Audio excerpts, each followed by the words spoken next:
Lesley Castle by Jane Austen. It's so this is obviously very short. She didn't finish it, but it was very entertaining, and I'm very sad she didn't go all the way through it. Because you can see like where everything was gonna go. I cannot believe she already had her style and humor down as a teenager, because I think she's like 14 or 16 years old when she wrote this, and it's very good, very entertaining.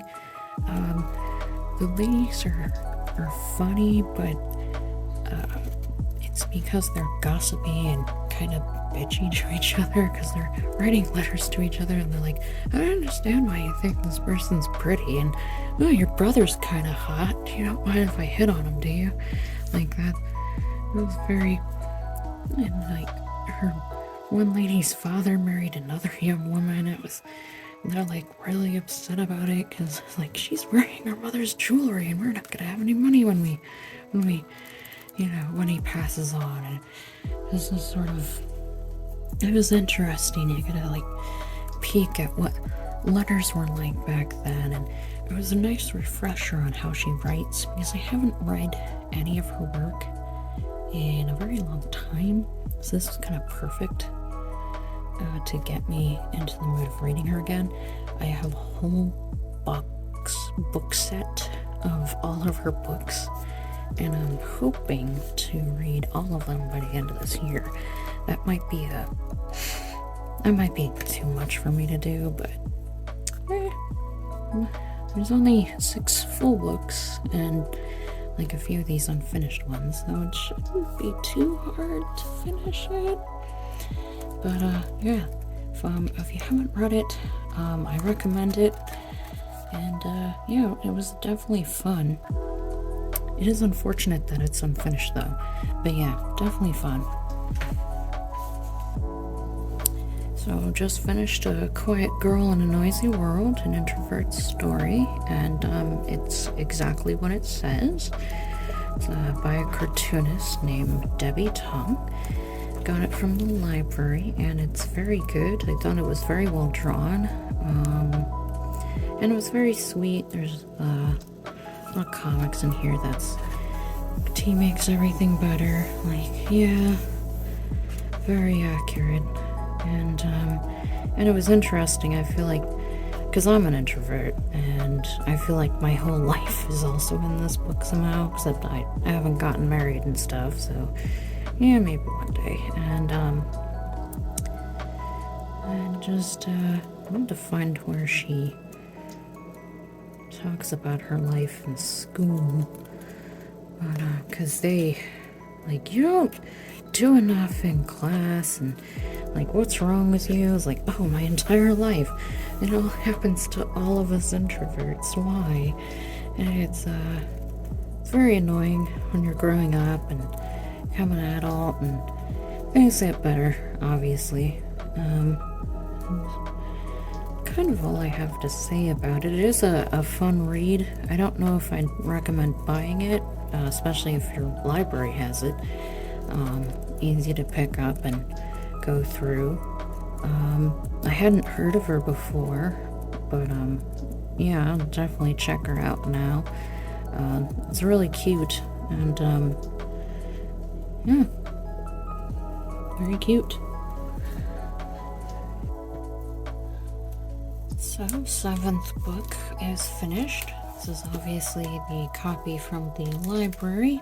It's called Little Weirds by Jenny Slate, and it's got a lot of people saying wonderful things about it, and it is pretty funny. It's like essays from her point of view about her life, and it's I mean, there's details in it, but it's more like very oddly written, very quirky, and the whole book is like it. And I thought it was okay. It was pretty funny at times. Like let me read this section. Hello, I am a woman on a blue and green sphere that has dollops and doinks of mountains all over it. Some of the mountains on my cosmic sphere splooge out thick liquid fire spurts that run downhill and cool and turn into vacation destinations after a few thousand years. I am a woman living on a planet that has noodle-shaped guys squiggling silently in the soil, and four-legged mammal kings with hammer feet or horns on their heads, or coats covered in spots and stripes. My planet has live feathered beaky skeletons flying through the environment, and big heavy creatures who are tusked and trunked and have sad long memories and wash their bodies with cold mud puddles and know who their babies are. That was a really long run-on sentence. It was very funny. I don't know who this is. Apparently she's an actress. I thought it was okay. Gave it 3 out of 5 stars. It's the whole book is like what I just read. It's just like zany, quirky bullshit all through it, and it is funny. I don't mean bullshit like mean, although I did end up trudging through the last third of it because it was just like, okay, I get it. And but it's all right. I have no idea who I'd recommend this to. Guess if you really like essays from weird people. So there's that. Nemesis and the Swan by Lindsay K. Bandy. It's young adult. This copy from the library. It's quite good. I of course grabbed it because the cover is quite nice, but it's also about the French Revolution, the one with Marie Antoinette, because they have a lot of revolutions over there, and it's very good. It's about a woman. She's sort of an aristocrat, but her birth is a secret, and who her real parents are kind of a thing. She doesn't realize she's not her mom's child, but her mom hates her and her dad loves her, and she falls in love with the jeweler's apprentice who she can't marry because she's I actually have no idea what, I think a Duke de Bigny. I don't know how to pronounce French names, so that was probably butchered really badly. But it was very good. It was, like, obviously the French Revolution. Like, I'm so used to reading from the books about Marie Antoinette's point of view that you hear numbers and the Bastille and all this stuff and how they basically murdered people by the thousands. But it doesn't, like, you don't really know how violent it is. I was like, and reading this, I believed that the roads were covered in blood, but it's not that violent. It's just sort of like things happen around her and she gets away, so it is appropriate for young adults, like it's marketed. But if I had any complaint, it would be that love triangle at the end. The whole thing was a bit too convenient for me, but I loved her story. I know she's completely fake. She's not someone who actually existed, but I really liked her story. I liked the background and the world that it was in and how crazy it was. I think it was very well written. So yeah, that's my only complaint. It was just a little too convenient, and I hate that that's in so much YA, is that little love triangle thing. But she's happy in the end, which is what I would have wanted for her. You know, she was a very young child and didn't deserve all the hootenanny that was happening around her. It's interesting to see it from the revolutionaries' point of view, too. Like, you hear that they were starving and everyone was extremely poor and only the rich people could do things, and only women were basically just baggage that they sold. Like, yeah, you hear that stuff, and it feels so far away that you don't really think of how it was to live back then. And it was nice to see it from their point of view instead of just kind of like feeling bad for someone who was. I mean, I still feel bad for Marie Antoinette. I feel bad for everybody in that situation. It sounds like it was a kind of hell for everybody. And it also sounded like words and conversation were not going to fix any of those things. So, not for a long time. And of course, the people couldn't wait. And then, of course, America had their own revolution, so why can't the French have their own revolution? And of course, theirs was insane. But yeah, I do recommend it a lot. I actually don't mind that there's a map in here. I mean, it's only on the... Oh, I forgot what they're called. It's only for decoration. Sometimes I hate it when there's a map, like, oh, where the hell is that place again? Let me go look, you know? But yeah, it's very good. Totally recommend it. Loved. So, this is obviously a children's book that I happen to have because I enjoyed that movie. I got it from the library. It's basically the movie with a slightly different version of events, but same ending. Sorry if I'm spoiling that for anyone. But I thought it was very cute. Not much to say. If you can find it, I do recommend it. I don't know if you'll get as lucky as I did and buy it for 25 cents, but, you know, you never know.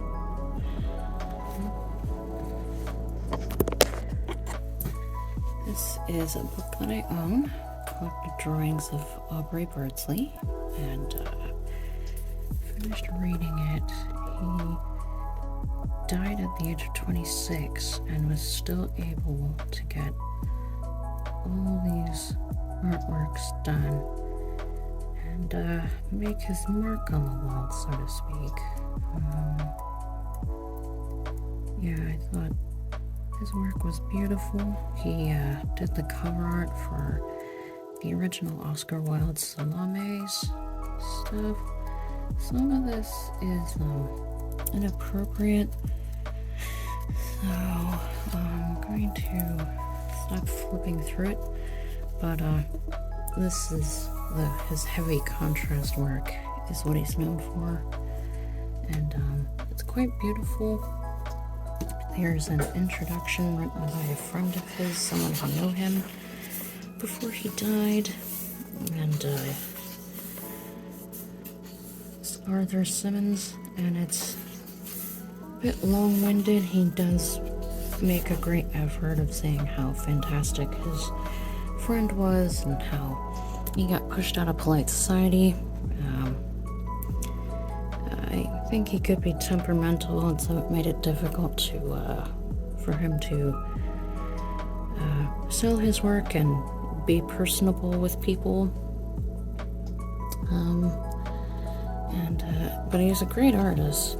It's tragic that he died so young. Apparently he was just very sick a lot. But, yeah, I loved his work.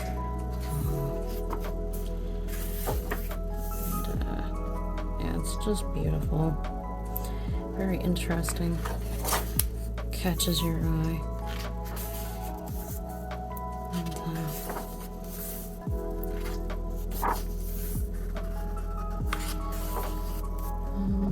Yeah, I do recommend, if you can't find this book, maybe just Google him. I'm sure there's options available that you could look for. But, yeah, interesting. So This is Floriography, Illustrated Guide to the Victorian Language of Flowers by Roux, and it's a beautiful book. These cover pages, so pretty. And then basically it's if you like flowers or Victorians, it's all just illustrations with the meanings behind the flowers and why they're called the way they are, and what to pair it with, if you want to send a particular message. And the reason the Victorians did this was they couldn't say things in polite society. My favorite part of this book is the bouquets, because it's just how it looks put all together, and I know this is not a happy bouquet, but it's so beautiful. That one too, New Beginnings. And yeah, it's quite beautiful. I highly recommend it. Such a pretty book. So this is The Secret History of Mermaids and Creatures of the Deep. It's a beautiful book. I know it's for children, but I can't help myself. It's so pretty. It's filled with beautiful illustrations. It's nice, it's thick. It's just wonderful. I have a real love for mermaids, and I don't know, it's I highly recommend it. It's beautiful. It doesn't give like actual history. It's like a fake history of an order that works with the mermaids and how they're really not happy with how much trash we've thrown into the ocean. It's only like there's only a few comments like that. It's not like you don't make trash. It's not like that kind of book. It's literally talking about like the kind of history they'd have if they existed. Sad face. And also it mentions selkies towards the end, which is, they're adorable. I remember reading a book when I was much younger about a selkie who ended up staying stuck as a seal, even though they loved being human, because they had to save a friend of theirs from drowning. And it was really sad, and I loved that book, but I can't for the life of me remember what it's called. Technically should be pretty easy to find. How many books about selkies are aimed towards kids? But yeah, it's beautiful. It's got the little thingies on it, and of course there's like hidden stuff. I highly recommend it. It's adorable. So this is my 13th book of the year. Finished. I bought this way back in high school. The movies came out, and I was super obsessed. And I realized I don't think I've actually read the book. I took it for inspiration because I was doing a lot of artwork based on the series. And so I read it. It's very good. It basically explains the story, but of the two towers. But it is quite beautiful if you're into books that are attached to movies. Of course, Lord of the Rings was just gorgeous. And I highly recommend it. You get a good close-up on a bunch of stuff that they didn't have time to really talk about in the movie, or, well, show in the movie, I should say. And, yeah, it's quite beautiful. It was nice reading it and kind of tiptoeing down, memory lane. Yeah, so that was fun.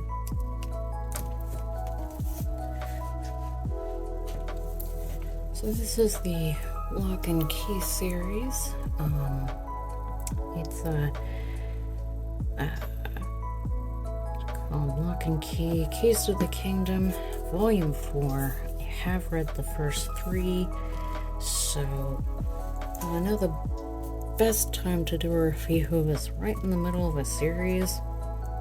I'm kidding, of course, but I just finished it. It's I think it's a very good series. I had put it down for a while because I didn't like how the kids were treating their mother, and it just, I know they're kids, they need guidance, and basically the story is there's 3 kids, 1 girl, 2 boys, older boy, younger boy. Youngest boy is named Bode. I literally stopped reading this years ago, so the names are on the tip of my tongue, but I've also forgotten them. And basically, their family owns this old house that has a long history to it. And so they find keys, and they give them not exactly superpowers, but abilities that are a bit magical, and they're able to learn all these things and get bigger, get small, change into spirits. It's kind of crazy. And I know there was a show on Netflix for a short amount of time. I don't know that it did very well, but it's pretty good. It did slow down a little bit, as we're right in the middle now, so the kids are starting to realize who the bad guy is. And he, she, they are very sneaky. They keep switching who they are, and they seem to have a card up their sleeve every time. And yeah, it's been very interesting. Shouldn't take me long. It took me a while to get over, because the main thing is their father was killed, and horrible thing happened to their mom as well, and so she's lost her husband, become a drunk, and these 2 kids have had to deal with all of this nonsense without a parent that they could rely on. So it's made things interesting. I like the artwork in it. It's not my favorite, but it's very good. And I have the rest of the series, so I'll let you know how I feel about it as it continues.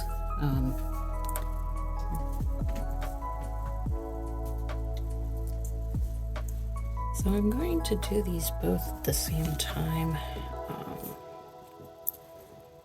Kind of need to. They were the saddest 2 of the whole story, and of course they're the ending of the main story here. I have the other ones, Heaven and Earth, and Dog Days, Grindhouse, Small World. I'm totally gonna read this too. This one explains what their father did and how everything came to be. And this one's the ending. And I think normally I'd be crying my eyes out, but I don't know if I'm too tired or what, but yeah, they knocked my socks off, but yeah, it slowed down a little with volume 3 and 4, but picked up a hell of a lot of steam towards the end. And yeah, it was Joe Hill, you're a bastard and I love you.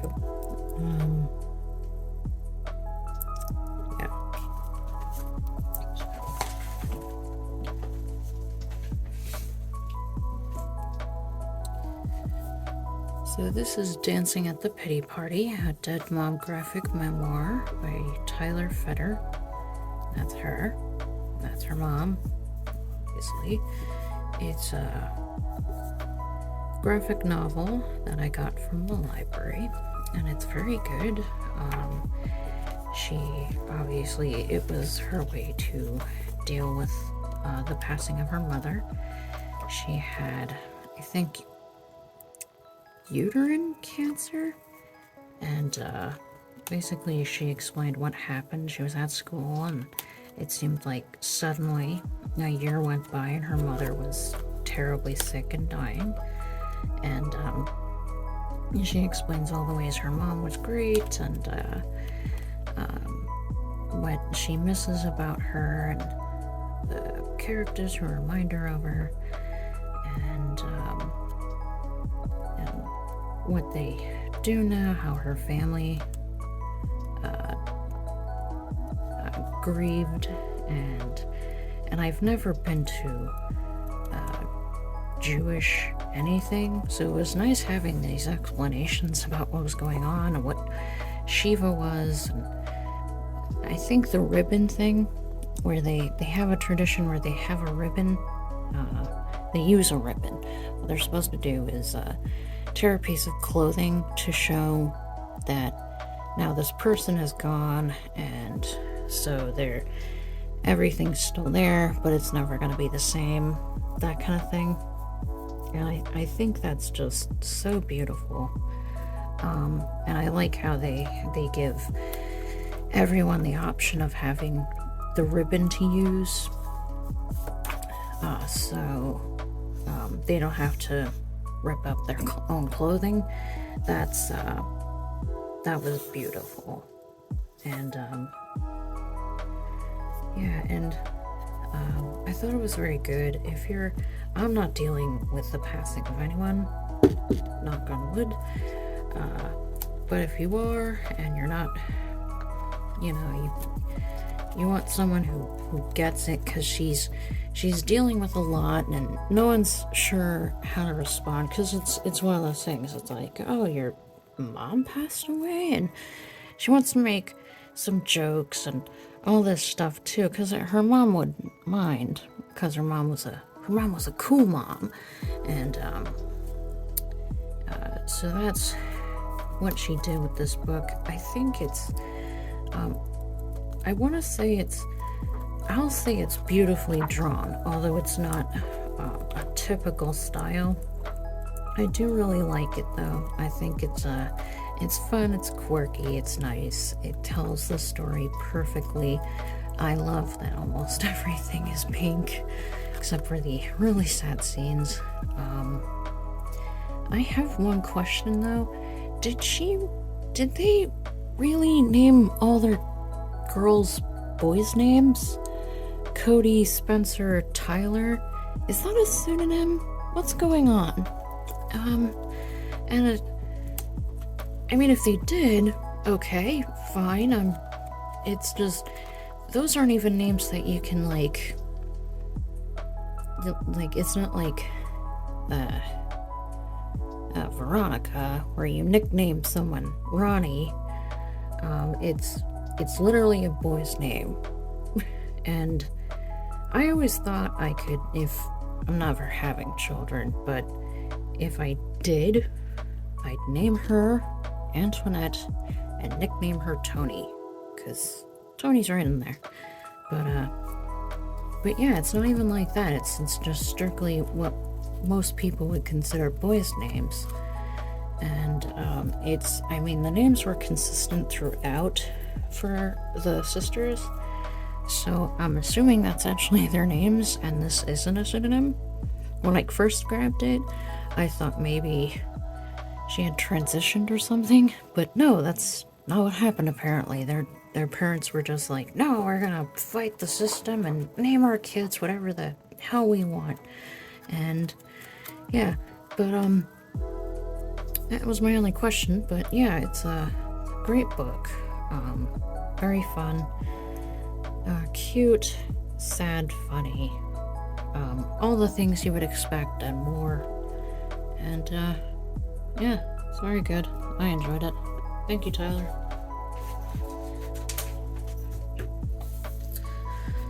So, just wanted to show my reading journal for the month of February. Filled in. I'd started a few books and then didn't finish them. That's what happened there. But, I did finish the Lock and Key, the general series, so I wrote that in. And I did pretty good for the month of February in comparison to January as far as reading. I did finish more books at the end of the month than the beginning, because that's just how I operate. Filled in some more here.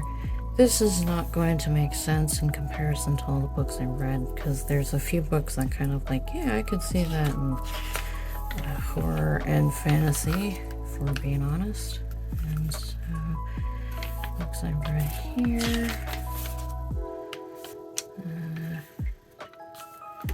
It starts with Nemesis and the Swan, and it's all the way to Dancing at the Petty Party for February.